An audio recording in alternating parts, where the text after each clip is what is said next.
This is the Mooncast.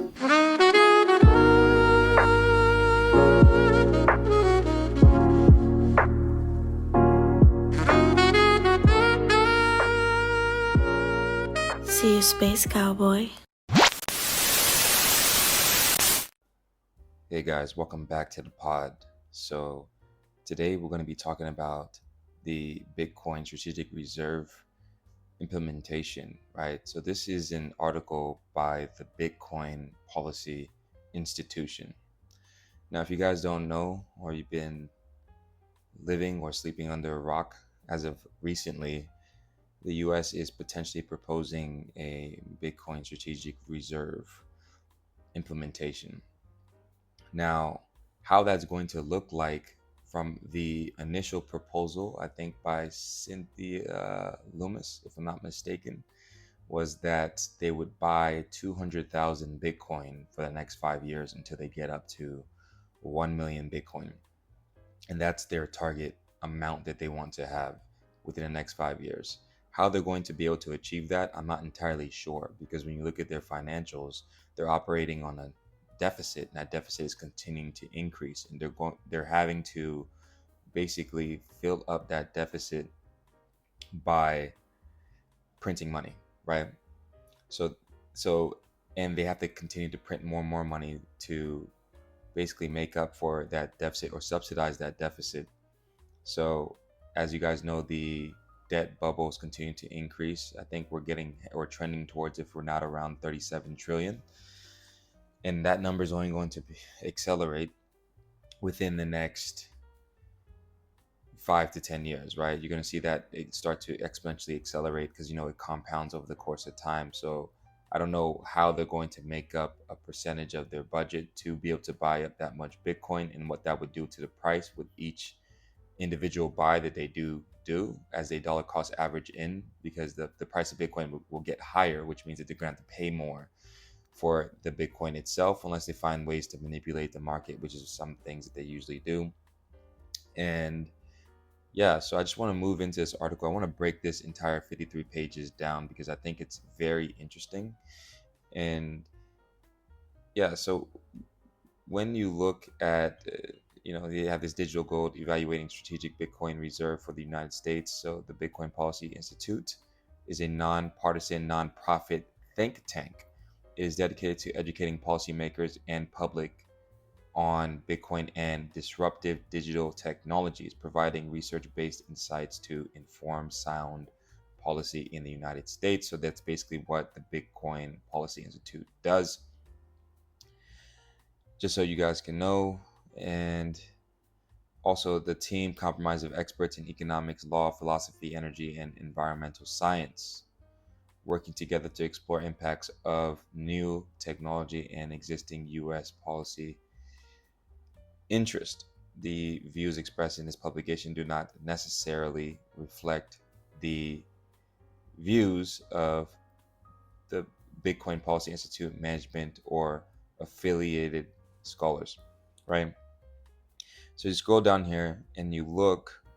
Again, guys, this is very important to keep in mind and understand this breakdown here, that I want you guys to really, I want to provoke thought, right? That's the entire idea.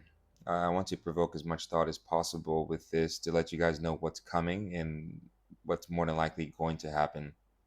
And so this article, or this manuscript, should be able to guide you through decision making and your decision making processes within the next 5 years. You should, in my opinion, after consuming this or digesting this podcast, that you'll have a more well-rounded and holistic understanding of the trajectory of finance as a whole, and where to put your money in and invest into or save into, in this case with Bitcoin, as it's the best savings vehicle on the planet. So, as the US navigates complexities of the 21st century digital acceleration and strategic competition, establishing a strategic Bitcoin reserve presents a forward-thinking move that could advance US interest across four key domains, right? And these four key domains are economic and monetary stability, So, as you guys know, the SBR, or the Strategic Bitcoin Reserve, could provide option value against monetary devaluation and debt instability, obviously, right? In geopolitical competition, as you know, there's a potential possibility that if Bitcoin gets adopted faster than the rate, then there's enough reserves in the US, then they would fall behind in terms of competition. But the article also states here, it says by embracing Bitcoin, the US could gain strategic advantage over adversaries exploring alternative digital currencies and financial systems to undercut dollar dominance and bypass dollar sanctions. Obviously, Russia, China, and whoever else that could just use Bitcoin as another alternative, which they already are using Bitcoin as an alternative, which was obvious that they were going to use Bitcoin as an alternative because there was nothing else really in the market that could really bypass the sanctions. As you know, Bitcoin is a peer-to-peer, decentralized, open source ledger system that allows you to transfer value within, you know, seconds up to a few minutes. And you also know that there's number three is the energy and climate. So that, contrary to common criticisms, Bitcoin mining could be leveraged to drive investment in renewable energy and support grid stability, and thus help achieve U.S. climate and energy security goals. Right. So yeah, as you know, through because people always complain about Bitcoin energy consumption, which has again been proven false multiple times. When you look at the gaming sector, for instance, that consumes a crap ton of energy. Then you also look at the Christmas lights that consumes a crap ton of energy. If you just look at the banking system in totality, consumes tenfold way more than Bitcoin does. But they try to use this argument, which has already been debunked multiple times, as Bitcoin is energy consumption. But even nonetheless, there is innovation happening in the Bitcoin mining sector to produce Bitcoin, or have the opportunity to accumulate Bitcoin easier by leveraging different mining initiatives and different energy sources like windmills, solar panels, renewables, basically. So, and number four is the financial inclusion and human rights, right? So, Bitcoin's decentralized nature also aligns with core US values of individual freedom and financial inclusion, offering potential benefits both domestically for underbanked populations and globally for people facing political or economic instability. So, for me, I don't think that the US values human rights, but that's either neither here or there. But I just think that, and they never really were financially inclusive because, as you know, historically it's been harder for minority groups within the US, which are actually the global majority outside of the US, to be able to get access to cheap debt to facilitate business. I'm not saying that it's not easier than it's ever been, but historically speaking, it's been much harder. And yeah, Bitcoin definitely helps solve that, a lot of those issues as well. But yeah, very, very interesting so far. When we scroll down here, we can see the strategic imperative, right, of Bitcoin in relationship with US interest. So, technological and economic strength. So, the US can maintain and extend its global leadership in technology and innovative and financial services, attract capital, and strengthen its position as a dominant global financial hub while ensuring continued dollar dominance and debt demand via stablecoins. The stablecoins portion is very interesting to me because majority of people within the crypto sphere, right, the entire Web3 sphere, use stablecoins. A lot of them use it to buy Bitcoin or trade against Bitcoin. And the if people don't understand the mechanism how stable coins work, is basically when you trade your dollars for these digital crypto dollars, which is like USDT, they then take those dollars that they've taken from you and giving you those those USDT, right, the crypto dollar version of that, and they take your dollars and then they go ahead and they buy treasury bills with that, US treasury bills, and then that's how they're able to generate yield and make profit. And so that's basically how that works. But it allows you to be able to access and maneuver through the digital economy and the new financial layer more seamlessly. And also serves as a, some would say, like a trading hedge, right?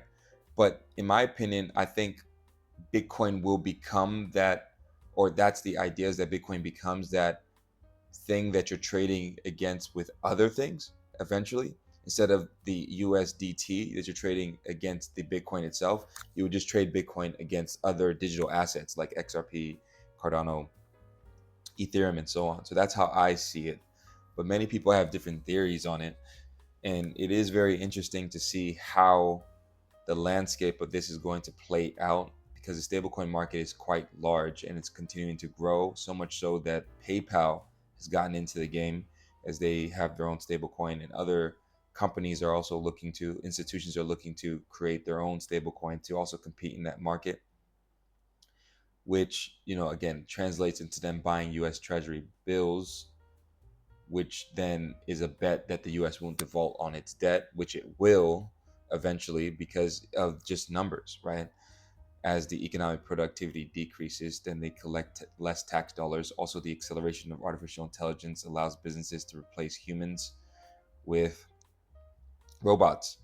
So that's going to, again, decrease the economic output in total. So that means going to be less tax dollars, which means that they're going to have to find a way to foster and facilitate to pay back that debt and subsidize that debt. So, which means that they're going to have to then print more money, right, to make up that difference, which then the end consumer has to pay the grunt of inflation, or the one who doesn't own any assets pays the grunt of that inflation.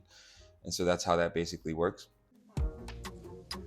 Imagine 10xing your earnings capacity to 100K per year while working remotely at the comfort of your own home. We are in the exponential growth phase of technological advancements. That means AI, AR, VR, robotics, and of course, Web3 technologies taking over the job market. At HeliCode Academy, we train students on Web3 hard skills and link them to employment in the job market. Find out more at helicode.xyz. And as always, see you, Space Cowboy.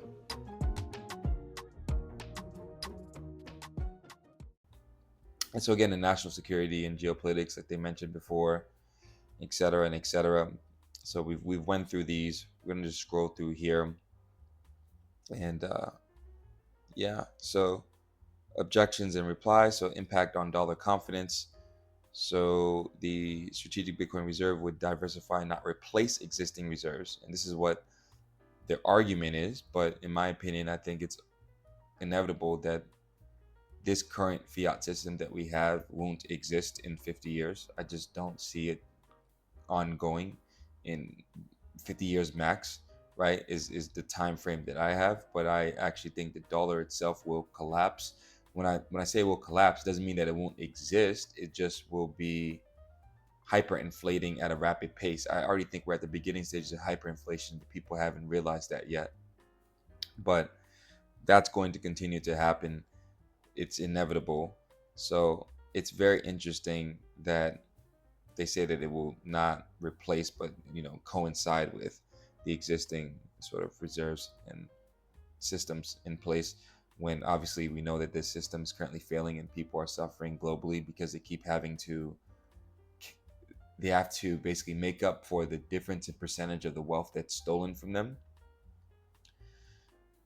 by working harder or finding ways to gamble and be professional risk takers or unprofessional risk takers with their money, while also having their specialization that they have to worry about, whether that be a doctor or a technician or engineer or so on, right? So it's just not feasible long term because hours aren't scalable, and you can't keep making up for the percentage of money lost through the government printing money and making, which is basically just theft of your money or your wealth. Because as the supply increases, the monetary supply increases, and there's only a limited amount of goods and services that are competing for that good and service, with them, the prices increase. And as the monetary supply continues to increase, you have lesser of percentage of the actual total monetary supply in terms of wealth.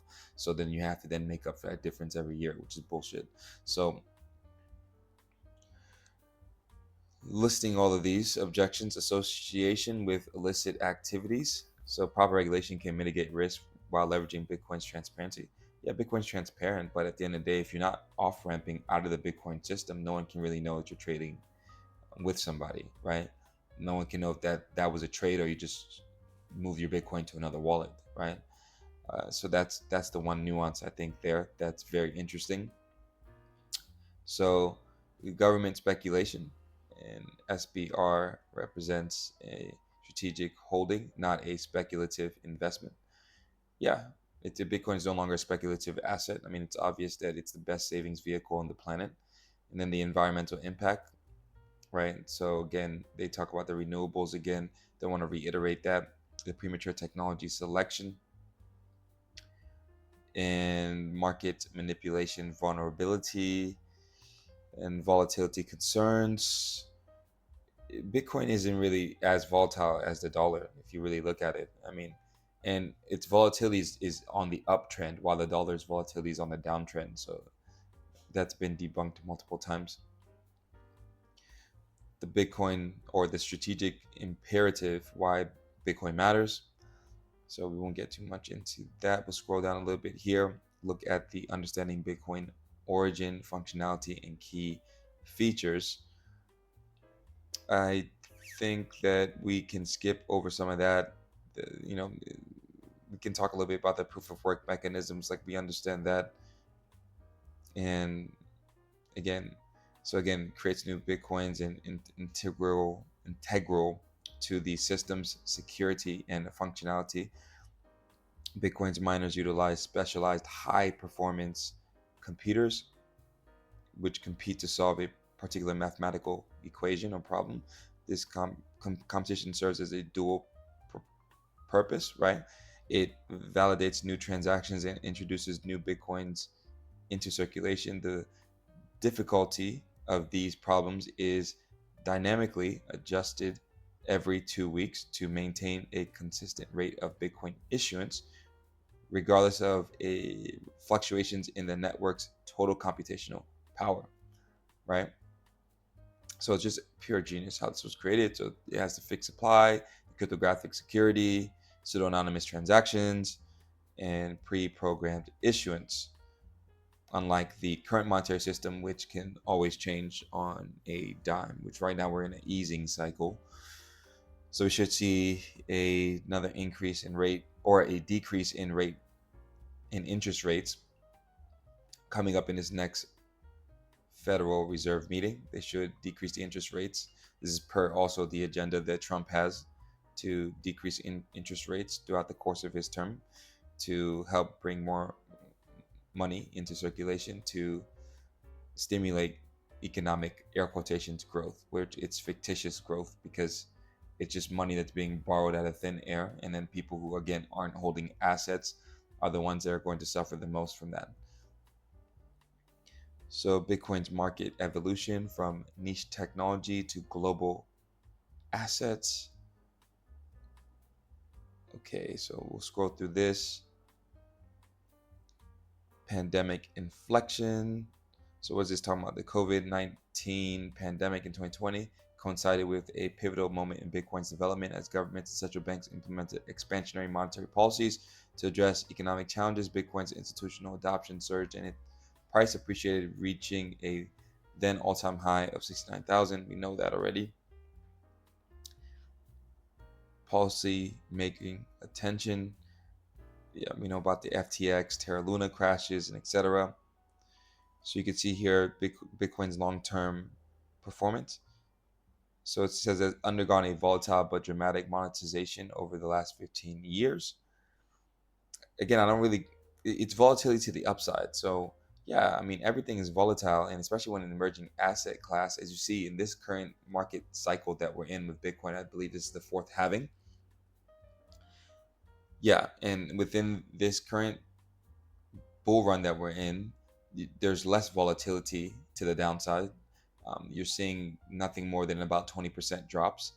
whereas previous cycles it was 35%. So you see the volatility starting to decrease, so to speak. But even though, anyways, if you just buy Bitcoin at any point in time and you hold it for a long duration of time, 4 years and above, you see that increase in price correlation with the US dollar, which it's always going to increase in correlation to US dollar because Bitcoin's a fixed asset class, while the US dollar is a infinite in terms of infinite supply asset class where it just keeps increasing over the course of time. So Bitcoin is that checks and balance against it. So that's a way that you can save your money and store your wealth, so you losing your value in the long term.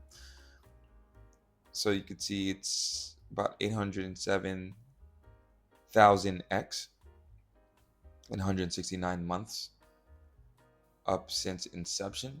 So that's a very interesting chart here. So again, it's talking about the strategic relationship between the US government interest and Bitcoin. So as we scroll down here, we can see Bitcoin offers a unique opportunity for US to reinforce and extend global leadership in technical innovation and financial services. So we've kind of talked about this too as well. Yeah, the US could remain for a shorter period of time a tech hub, but I feel like there's other areas where people are finding really innovative ways to implement tech, and also places where it's more business friendly and there's less hindrance on tax. Even in Africa, for instance, if you look at a lot of Nigerian tech startups are doing really well. You look at Dubai, you look at different areas like China or South Korea, so there's other places to foster tech initiatives and bring in a lot of investment and intelligent minds into that space. But yeah, so moving down, it says here the strategic benefits of the US accrues from increased global dollarization via a Bitcoin stablecoin synergy are highly significant. Very interesting. And then it also says even as some governments may seek to de-dollarize, stablecoins represent a way to maintain the reach of the dollar system by going directly to individuals. Increased demand for dollar-based stablecoins will drive increased demand for US debt. So you scroll down here. That is, while China and Russia doubled down on analog gold, the US can countermove to digital gold. This is true, but China and Russia are also doubling down on cryptocurrency, right? They're also into cryptocurrencies too as well. So the article didn't really mention that too as well. So I'm just reading these bold points here. The US has already shown it can leverage the nation's deep liquid capital markets to strengthen its economic position through Bitcoin related financial instruments like the Bitcoin ETF. And again, this is stuff that I explained about the Bitcoin ETF back in, I think, last year, like way last year before the Bitcoin ETF even came out. I was talking about this stuff. But yeah, the Bitcoin ETF can be used as collateral. So eventually, what you could do is you could buy the Bitcoin ETF and then collateralize that asset to be able to get a borrow, right? So you could borrow. So once you're able to borrow money from the collateralized asset, in this case the Bitcoin ETF, you can go ahead and then not have to sell the Bitcoin ETF itself, and then use that money to whatever, fund your business or fund whatever operation that you need to fund. So that's a strategic hedge. I think that's interesting. I still don't like it as much because it's just not buying the actual Bitcoin. BlackRock and in turn owns the actual Bitcoin. And it's custodied by Coinbase. So Coinbase is custodying the BlackRock Bitcoin that BlackRock owns that you don't own, but you are able to track the price of the derivative of the actual asset itself. So that's how that works and that's how that functions. So it is very interesting, but it also states that US policymakers must analyze every aspect of a dynamic network power competition, hedge every downside scenario, and explore every possible advantage. Nurturing these innovations with our borders can help the US maintain its technical or technological edge and exporting technological solutions globally will reinforce our soft power and economic influence. National security and geopolitical competition in the 21st century is fundamentally a competition over through global technology networks, right? I have a theory that we're going into a multipolar technocentric future. So that's the future that I think that is inevitable. And you even see it if you expound upon this point. If you just look at, for instance, something small like social media, what these are in terms of the followers people have, the engagement that they're able to get, the communities they're able to build are digital network states.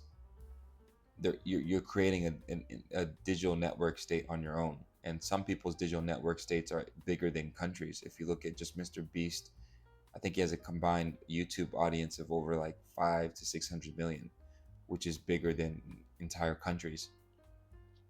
So that's what's being built out, is these digital network states that I think in turn will have more power than the nation states, the physical nation states themselves. So moving on here, monitoring and controlling global networks is modern power, manager behavior, and stimulate alternative financial arrangements. Moving on. Moving on. Here we can see a simplified view of geoeconomic relations between key power centers. And it shows how sanctions, economic warfare, strategic capital flows, technological decoupling interact to place strain on the current global system, right? So very interesting chart here, as you can see. And then it talks about, as China attempts to construct alternative financial and digital networks, the US can counter by embracing Bitcoin and dollar-based stablecoins. Again, this is true, but at the end of the day, the market's going to, we'll see what the market does. And the the problem with this article is it's acting as if China is the only ones that are creating these alternative financial and digital networks, right? It's a group, a basket of countries that are doing it, right? Called the BRICS. And there's the BRICS Plus, which is an extension of the BRICS, of these countries getting together to back their currencies by natural resources and trade amongst each other in this new financial network operating state amongst each other. In this environment strategic challenge, the US is in a unique position to use Bitcoin's emergence as a potential global reserve asset to its strategic advantage. Of course, we've talked about this already. And here we have another chart, which is the BRI, Bitcoin Reserve Initiative, I think, in China's international trade.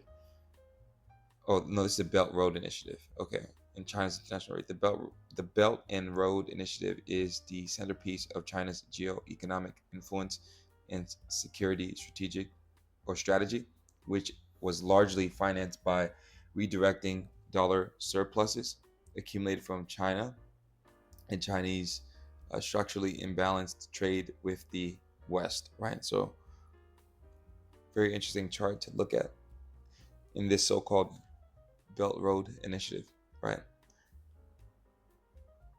So this M Bridge is something that I spoke about. So it says here that China is leading efforts like Project M Bridge and expanding its cross-border interbank payment system to connect national banking systems, right?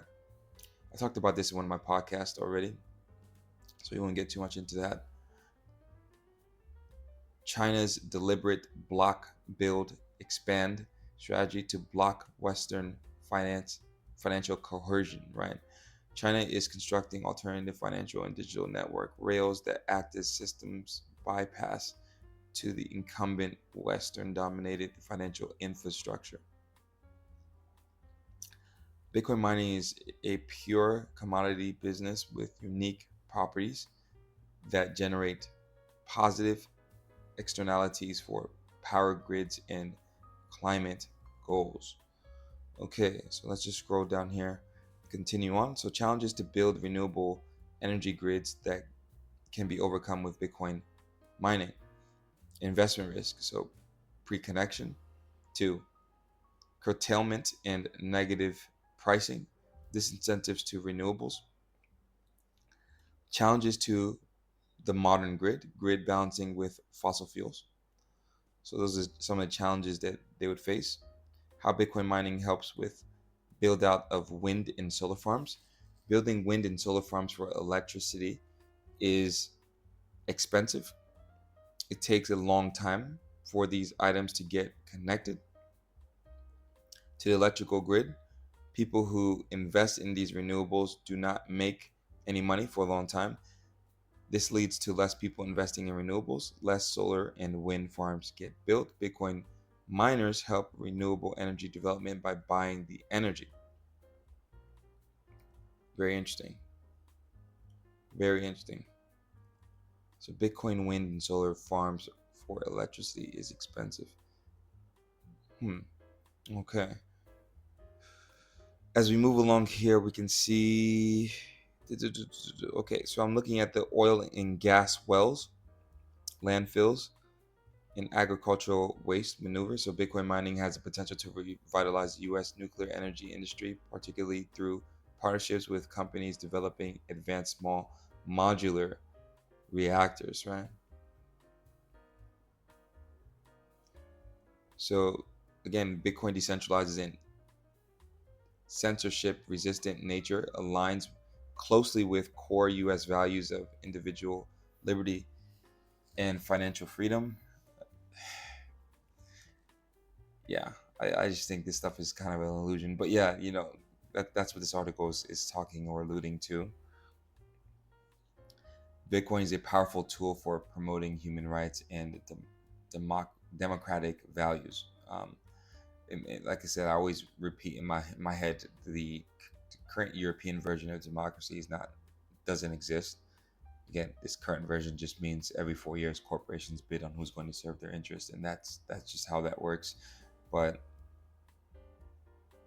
yeah, it's very interesting. By supporting Bitcoin adoption, the United States can demonstrate its commitment to global financial freedom and technological innovation, right? Okay. So again, more information about human rights, blah, blah, blah. Okay. As we scroll down here, I think we'll stop here for now, and then we'll continue on. So this is again the Strategic Bitcoin Reserve, a policy framework. So I think this is, again, I want to break this down. So we'll do this into 2 segments. I do hope that you guys did enjoy this quick little breakdown of Bitcoin Strategic Reserve. Maybe it was a little bit enlightening for some. Some it was maybe a regurgitation of information that I've always shed light on in the past. And for some, maybe it's they see it as an opportunity, right, to advance themselves economically. So I hope you guys enjoy this one, and stay tuned for part 2, and peace.